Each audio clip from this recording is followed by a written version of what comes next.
Like it is Monday. Al's just getting some steps before work. Very windy day. Just set the auto mower off so we can get a few cuts done before the winter kicks in. Grass, it's looking alright, and hopefully we can keep it down for a while. Thanks for all the messages, I appreciate it, especially on the post about my granddad. It wasn't easy, it was very painful actually. Not for the reasons you'd think, obviously, but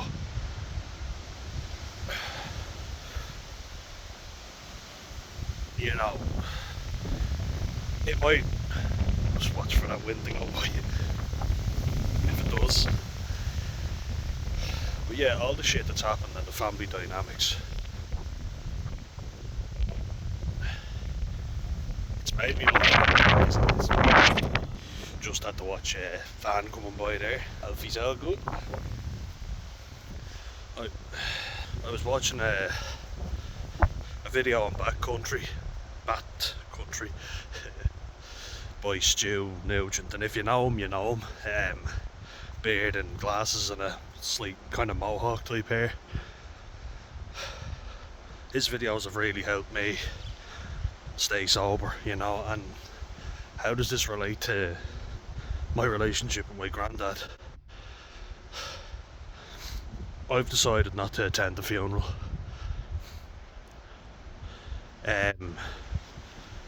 I was originally planning on going. I thought, yeah, I'm definitely going.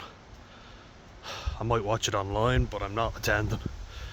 And the reason I'm not attending, maybe for selfish reasons, I know that I'll be around a lot of toxic people afterwards who will trigger me to drink. And the video that he's just uploaded, well, not just, but 17 hours ago, it's a hard watch. I haven't watched the whole thing because I'm struggling. It's an older man living with his elderly parents and basically taking the piss, you know, going out whenever he wants, getting shit-faced and spending all their money, you know. And this is a fella, if I had to guess, I'd say 40s. He could be older than that. And he's just completely gaslighting the parents, you know, in front of a police officer. We're going to talk about this when you've calmed down, basically, but he's the aggressor. And yet he's the one acting like he's the victim, which is what gaslighting is. You act like you're the calm one, and yet you're the one who's caused all the problems. And he, like I say, he's an older man, and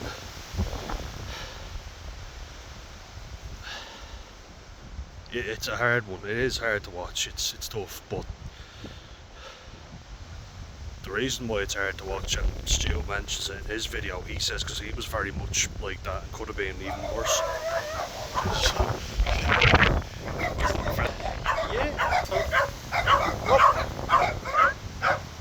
Good boy. Good boy, come on.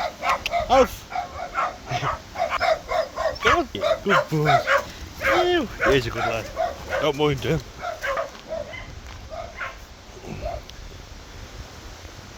But for me, there's a lot of self-reflection involved in that.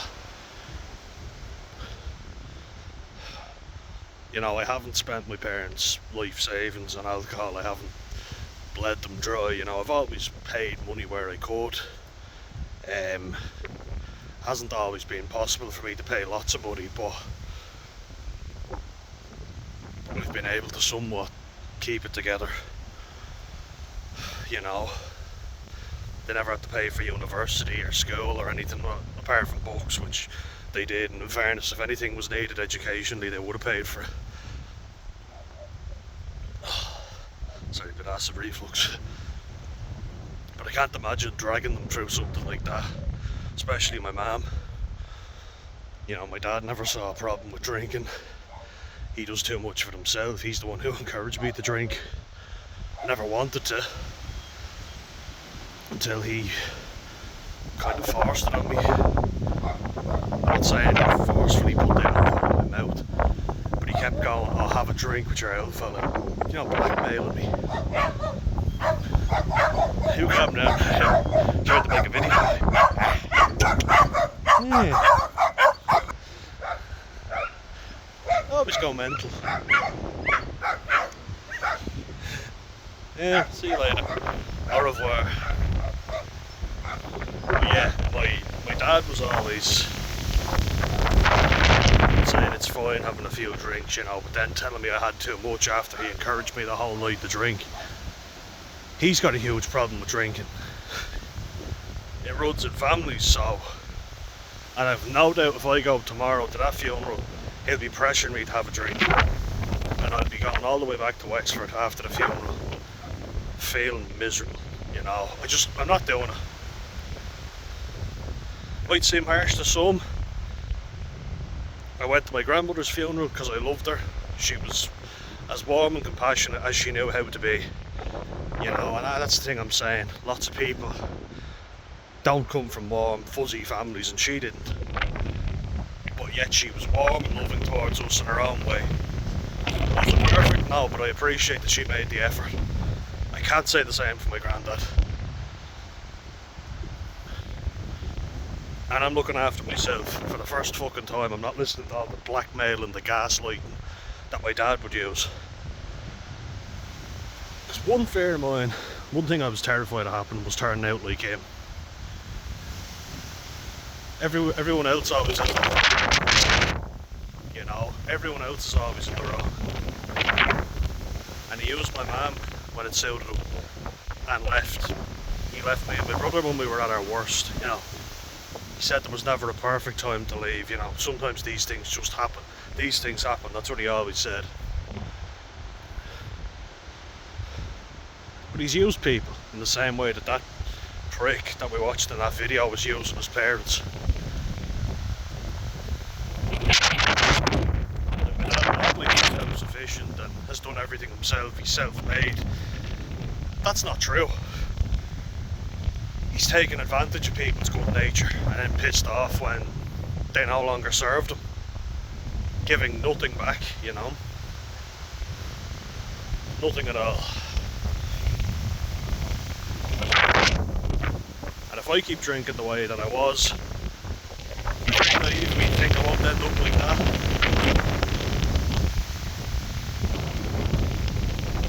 One of the big reasons I drank was for a relationship, because I thought if I go out to these places that I hate, I'll meet the love of my life. I hate them, I'm anxious, so I have to drink. And you know what, it hasn't served me very well so far, so what's to make me in the future? Right now, you know, I'm a fucking mess of a human being still. I'm gonna get back to watching that video in full after work, but yeah, it's been, I'm feeling absolutely, I'm feeling like, you know what, I don't think I can go. My mum and my brother have backed me up on that decision. Yeah, no, he wasn't going. And I've decided to join him on that. I'm not making any more fucking effort. I'll see my dad, you know, on my terms, but there's nothing there. It's very upsetting, but it's something that has never existed, you know. When I think of all the times I had my... Oh, hello. Hello. Hello, beautiful. I wish I could pet you, but unfortunately, you could stretch your neck.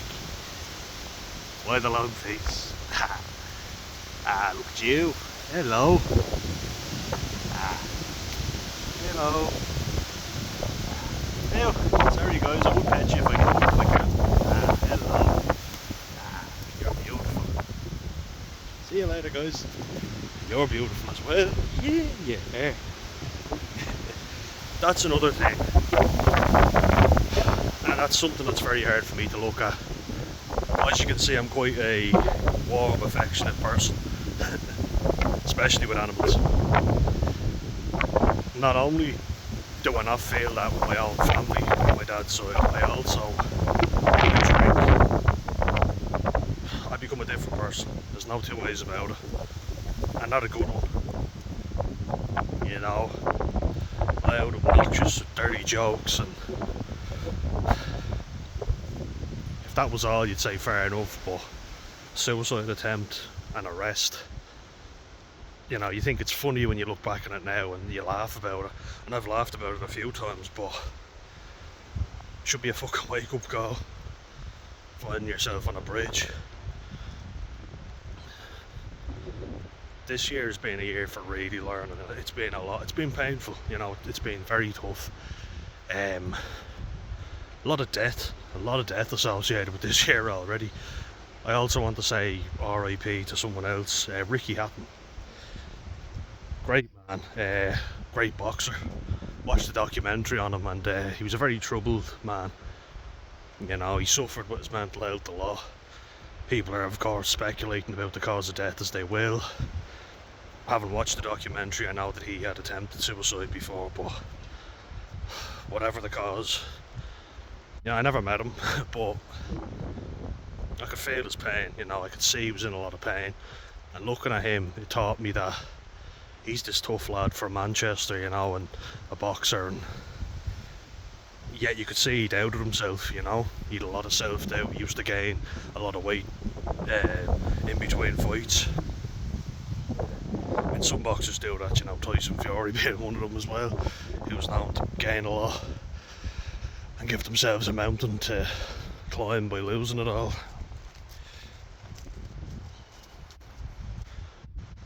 But yeah, well, a lot of death, and you know, potential relationship that I thought was going to blossom, but it never did.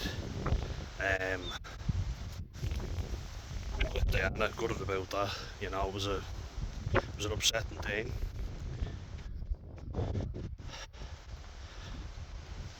But it's time that I'm finally setting boundaries and being me. You know, all those rugby games, all those football games I played that I absolutely hated that I was playing just to get, you know, support and affection from people, you know, praise all the time, even though I hated every fucking minute. Shakespeare even said it ages ago, didn't he? To thine own self be true. Back in the dark ages, so he was onto something there. I haven't been true to myself, you know, for a very long time. And now I'm finally starting to do that.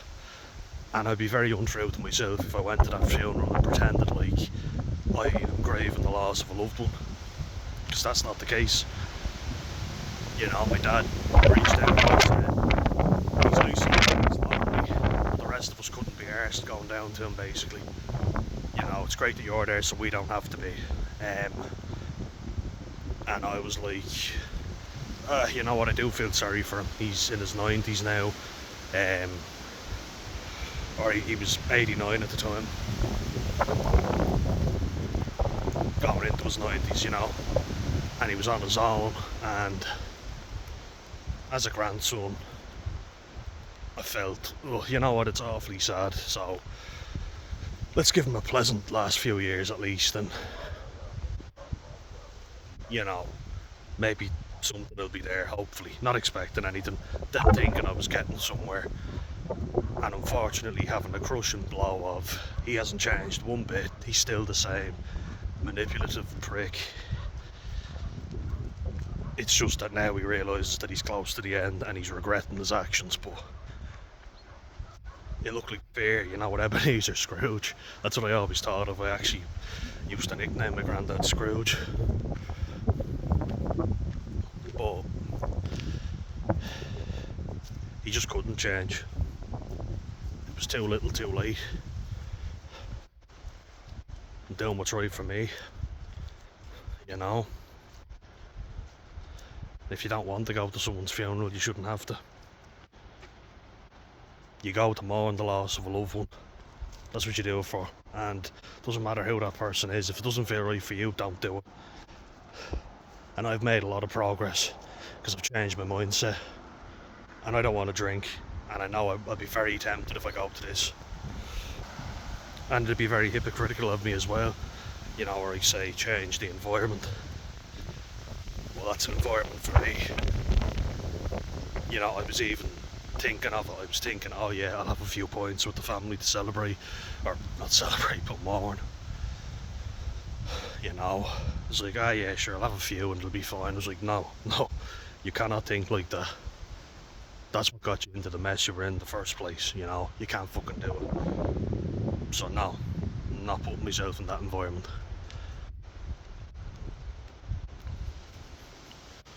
Even to think like that, it's a risky game. Man, I'll watch out now, good boy. Big truck full of oil. But yeah, you can't think like that. You've got to change environment and mindset. All good. But yeah, I was just thinking casually, ah yeah, sure, I'll have a pint of Guinness or two with my dad, and you know, with more loss of a relative. That's how easily it can happen. That's how easily it's happened before. Luckily I have my mum and my brother who know exactly what he was like, my granddad, and said, I keep on having to go, am I right doing this, am I right not to go? They were like, it doesn't feel right to you. You did your absolute best, more than anyone else. Don't do it. You know, and I'm like, you're right, and I'm not going to. It's been a tough decision. Everything, when I looked up any sort of advice, it always says, I keep looking up different things like, oh, you know, my granddad died, but he wasn't a very nice person, and then it keeps going, oh, grieving the loss of a loved one, or if you don't feel any grief right now, it's probably just because of trauma, but you'll feel it eventually. And I'm like, no, that's not what I'm talking about. Because it wasn't anything that I did, it was him. There's no love there, because he never made an effort. You know, and that's on him, not me. But also looking at that video, and it's Backcountry's most recent one. If I kept going the way I was going, nothing to say I couldn't end up like that fella. Might not think it'll be you, but if you're dependent on a substance, you'll do anything for it, you know? And as you get older, it gets worse, it gets harder to deal with. You know what I mean? There's already been enough issues with alcohol in my family. My dad's been very selfish and he continues to drink. I have to break the cycle. It's not going to be easy, you know. It's going to be very hard. I grew up in a very chaotic, anxious household, so it's only natural that I would inherit that crippling anxiety, that fear. But alcohol doesn't help you with that. It's insidious in a way that it makes you think not anxious anymore, but it all comes back tenfold. 3 points of alcohol of Guinness at the flak, y'all, and I was anxious afterwards. You know, the next day I was suicidal. It makes me feel calmer. Hey, good boy, come on. Yeah, good. You know what stops anxiety is not drinking and not doing things that make you feel the need to drink. Because I've tried so many things and pushed through, just keep pushing through and you'll get there, but you don't. You've got to remove the stressor. I was only watching another thing, I watch a lot of videos. Just talking about stuff like this. Yeah. Just talking about when you live in chronic, prolonged periods of stress, you get sick easier. You'll feel physically ill because your body's not prioritising looking after your long-term health. It's prioritising the here and now. I'm afraid somebody goes into fight or flight mode. And alcohol increases that, which is not good. So I'm removing the stressors, I'm getting better at dealing with stressors, but I'm also accepting myself, because I know I've tried as hard as I fucking can. That doesn't give me the excuse to go off the rails. That means that I know what works and what doesn't, which is great that I'm here now. And I have warnings of what could happen if I'm not careful. Which is why channels like Backcountry are great, because they are warnings as to what could happen if you don't get a grip on your drinking right now. So that's what I'm doing, you know. Walking, I'm exercising every day, taking my medication. Sorry, just exhausted. Wake myself up. Have to go to work soon, but I have warnings of what could happen. And I can choose to heed them or ignore them. Speaking Ebenezer Scrooge.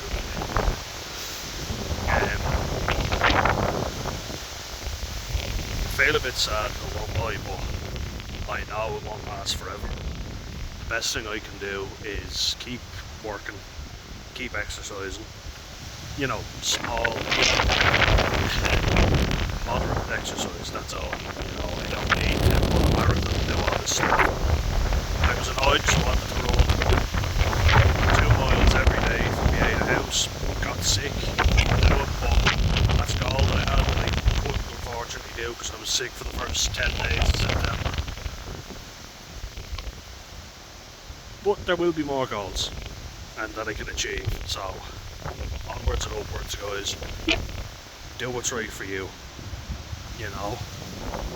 If people put themselves out for you, put yourselves out for them, but do not keep putting yourselves out for people who would piss on you if you're on fire. I know, it's a bit extreme, but I'm an extreme kind of guy. And above all, stay well and mind yourselves, alright? Break the cycle and look after your own health. You can't look after anybody else unless you are right. I made that mistake too. So I hope you are all well, guys, and that's the update anyway. I hope it helps. It's not been an easy decision, trust me, but it's one I felt was necessary, and my mum and my brother, whom I trust deeply, have backed me up on that, and they agree. So they spot things I don't, and I'm taking their word for it, and they've just reassured me that I'm doing the right thing, so I'm happy with my decision. Okay, Slán, I hope you all have a good week, guys. Best of luck.